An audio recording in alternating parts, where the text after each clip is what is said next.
हो लागे कि फेर कब होई न भेट हो। अरे काहे ऐसे करेला चाटेला लिपस्टिक बुझेला चॉकलेट हो लागे कि फेर कब होई न भेट हो। काहे करो तड़ो बरिया रे तब पागल तोरे करियावा साड़ी ए धन धरे दभरया कवारी। तब पागल तोरे करियावा साड़ी ए धन धरे दभरया कवारी।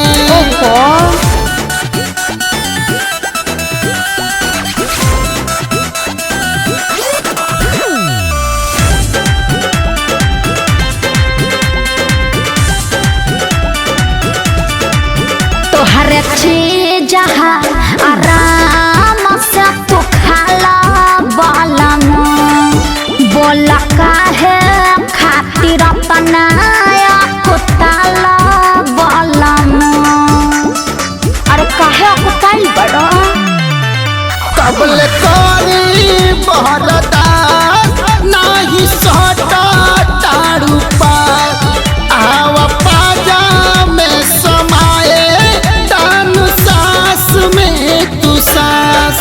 मुंडा देला हमरा बिगारी तब पागल तोरे करियावा साड़ी ए धन धरे दभरया कवारी। तब पागल तोरे करियावा साड़ी ए धन धरे दभरया कवारी।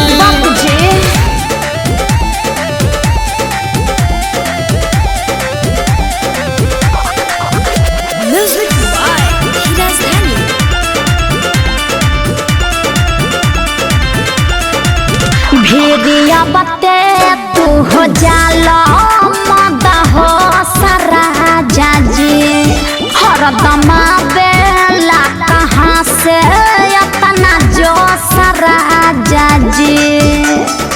ओहो हमेशा मूड में रहिला करतानी हम जवन दवन करे दाय धन ऐसे अनिल आसुतो के न छोड़ कर मन। बंदा कलो तू पहले क्या बाड़ी तब पागल तोरे करियावा साड़ी ए धन धरे दभरया कवारी। तब पागल तोरे करियावा साड़ी ए धन धरे दभरया कवारी। अब आजा सीधे पाजा में।